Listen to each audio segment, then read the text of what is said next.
What are false positives? With respect to a captured event being used as paranormal evidence, where there is no such event happening, but the equipment or user disagrees, there is a false positive.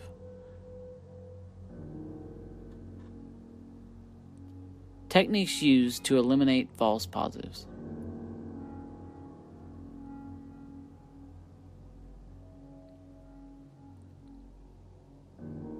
In the following clip, I will show the importance of using more than one source of audio to capture an event.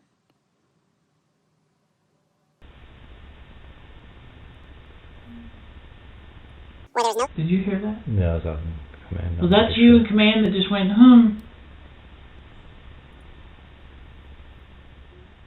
Hello? We picked up what we thought was a disembodied humming sound, until we reviewed the audio in another room.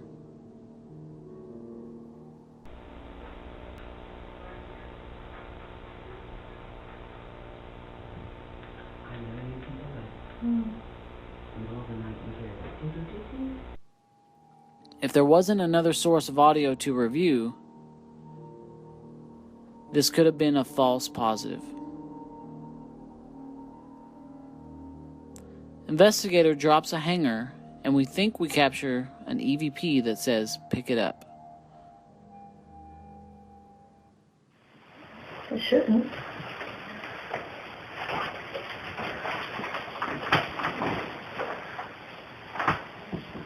Well, that's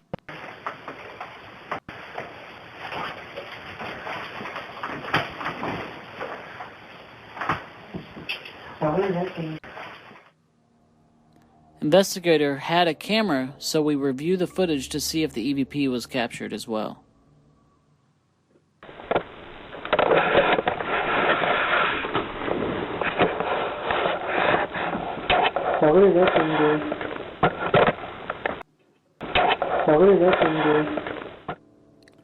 Even though the sound was just a hanger dropping, by the time it reached the other microphone, it sounded like a voice. Many times, audio evidence is presented without any testing, then is presented as a false positive to a client and could potentially create more fear to them.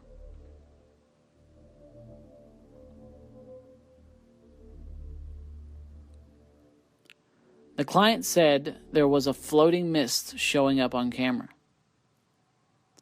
We set up cameras in the area where the mist was said to appear.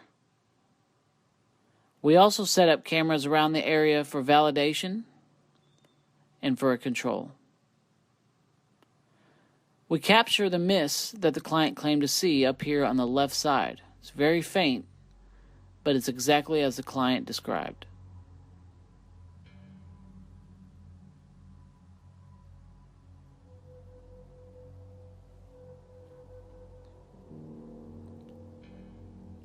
Problem is that the mist was nothing other than flashlight reflection from 2 rooms away. It bounced off the walls and made itself appear as mist on the top left screen.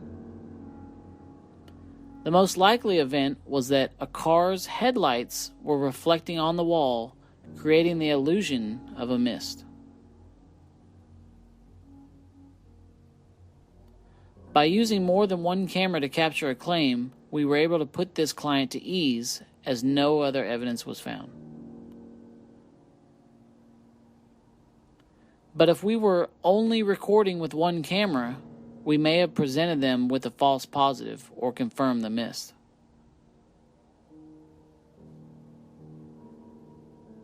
Wow, yeah, look at that. Yeah, you can see the couch broke. While getting a tour of the house, it appears as though we caught an apparition. Okay.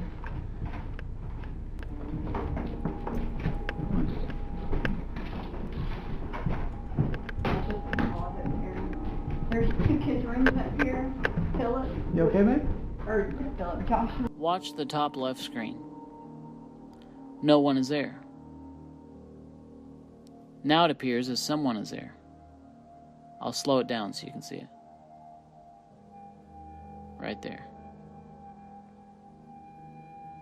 While reviewing, I was amazed because I thought everyone was in frame and we had captured an apparition.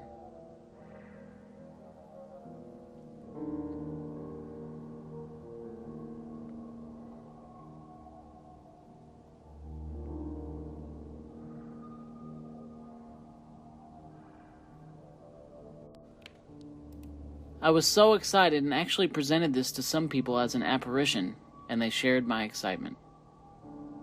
Before I could go public with it, I knew I better look at the cameras to make sure it wasn't a false positive. Here's another angle. You see the cup. That's becoming a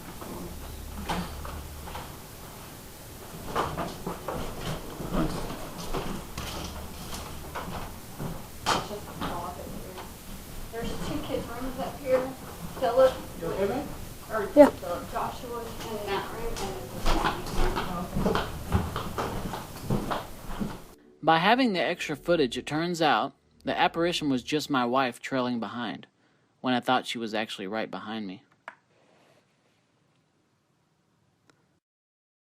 Photos are used commonly as evidence of the paranormal.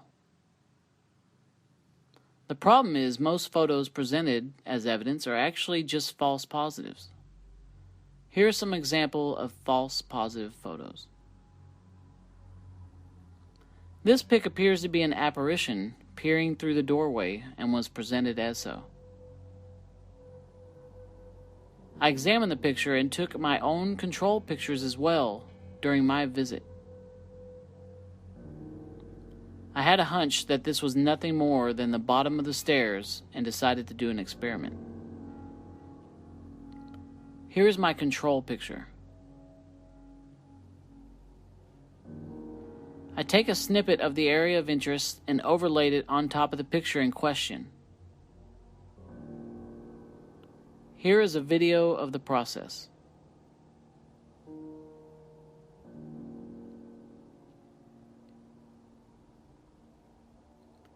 I cut out the area in the control picture that matches the apparition. Then I resize and orient the snip to match the original.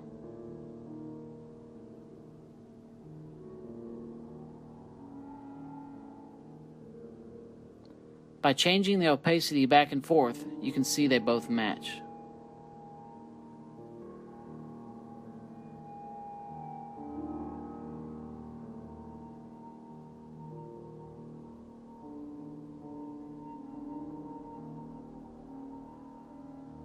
This false positive was caused by the angle of the picture and matrixing.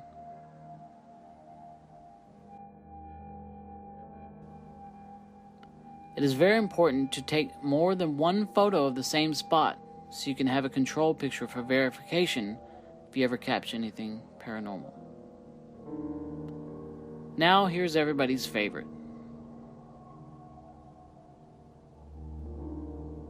Orbs. What are orbs? Orbs are circular anomalies that have been linked with the paranormal. They can be any color but are typically off-white and usually circular. Photographs of orbs have been traced back to the early 20th century but were not linked to the paranormal until around 1980. There's a great controversy concerning orbs in regards to authenticity of being paranormal. Here are some examples of orbs.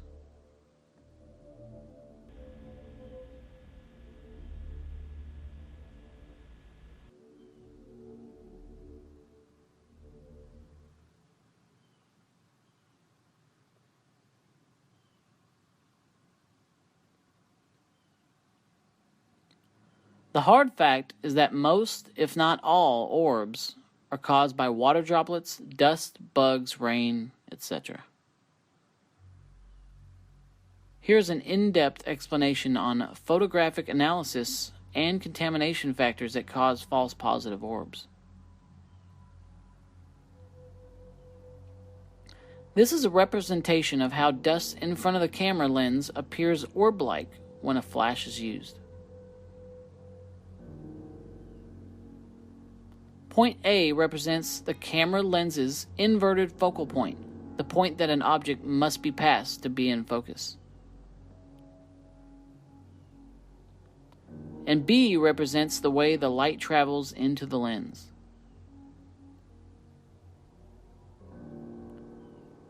The dust particles that are closer than point A will be out of focus and appear as false positive dust orbs when it's nothing more than dust.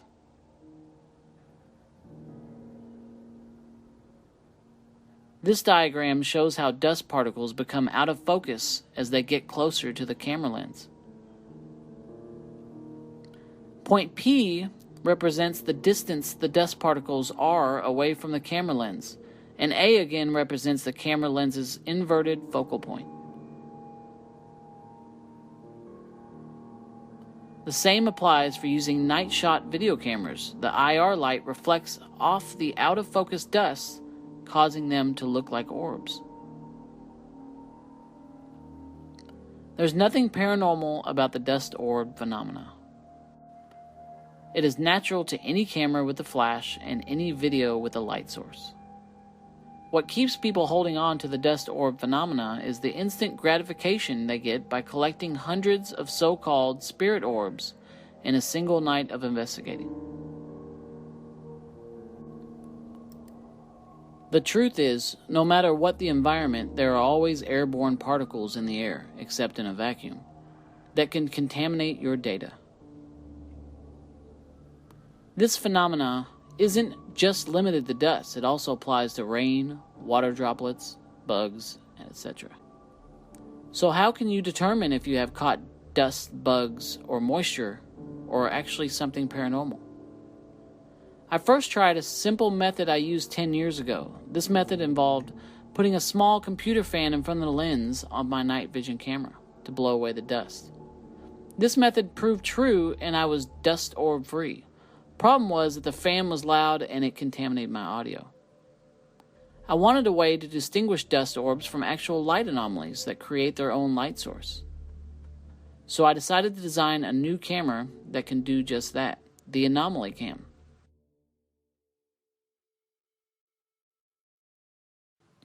With two cameras on board, it can distinguish a piece of dust or bug from an actual light anomaly.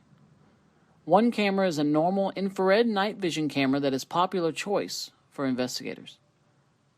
The other camera can only see in the human spectrum like you or I, so infrared light will not show up on it. I then put both cameras side by side so you can see results live. Here is a demo video. This is the Paranormal's Binoptic camera, and basically what it is, you have two cameras, and one camera, you can see the camera on the left sees in the full spectrum of this CCD chip, so that means it'll see an IR, UV, and visible spectrum. The camera on the right can only see in the visible spectrum of what we can see. Now why is this helpful? Well, let's say that we have a very dusty area or there's bugs flying around or things like that. It's going to show up in the infrared camera like we all use because these infrared lights are reflecting off that dust and it's coming back. Now if this was truly something paranormal, it would show up on both cameras most likely because it would emit its own light source. So I'm going to turn the lights off and you'll see. Now we can only see in the infrared and ultraviolet spectrum. The camera on the right is blank, and that is because that's what we see with our eyes. Now I'm going to turn a flashlight on. Here's the flashlight. Now as you can see, the flashlight is seen on both. So, if this was an actual paranormal orb, it would most likely have its own flight path, and it would be emitting its own light source. If it's dust or something reflecting back in the infrared, then most likely you'll only see it on one camera. Here's a clip of an actual investigation where the camera captures a so-called orb.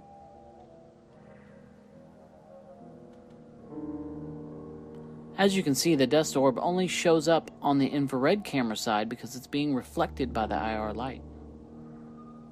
Since it doesn't show up on the visible light camera side, I can conclude it is not creating its own light. So I know it's just a piece of dust or a bug being lit up by the IR light and nothing paranormal.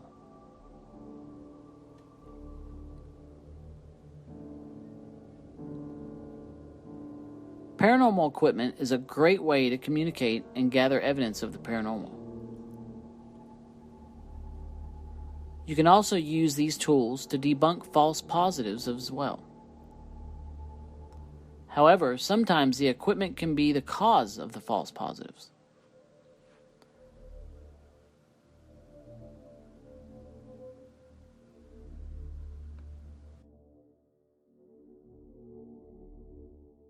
This device operates on a 50 and 60 Hz level and measures a very small portion of the electromagnetic spectrum.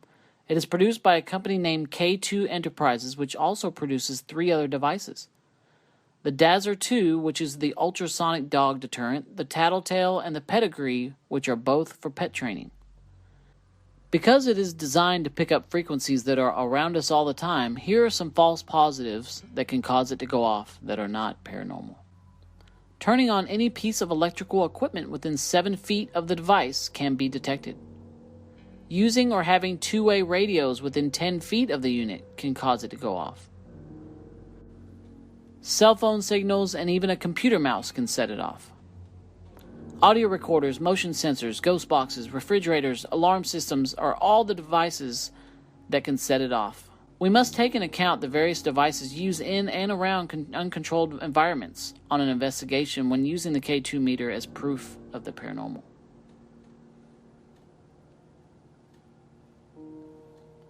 Motion sensors can be triggered by a lot of outside interferences, including the cell phone.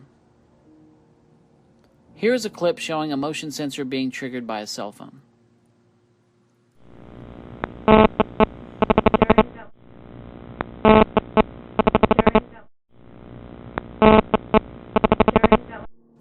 It's a good example of why you should keep your cell phone off during an investigation if you're trying to gather evidence.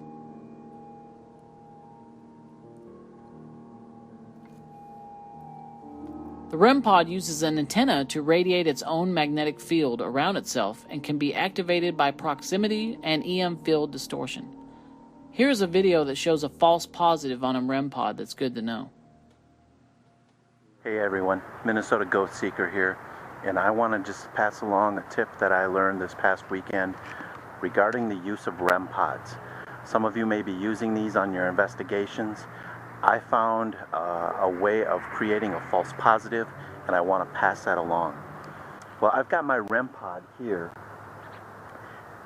and I want to show you, I'm probably about 6 to 8 feet away, and I want to show you how walkie-talkies interact with the REM pods. Normally we think of them as being something that you have to physically touch in order to get them to go off. So I'm going to activate the REM pod with the walkie-talkie about 6 to 8 feet away. Watch.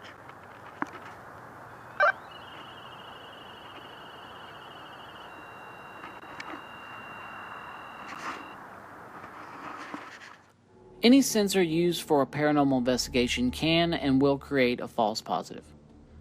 While there is no piece of equipment that can actually prove the existence of anything paranormal, it is up to the user of the sensor to use control testing while looking for intelligent patterns before it be deemed paranormal. So remember, on your next investigation, use control testing, seek intelligent patterns, and learn what can create false positives.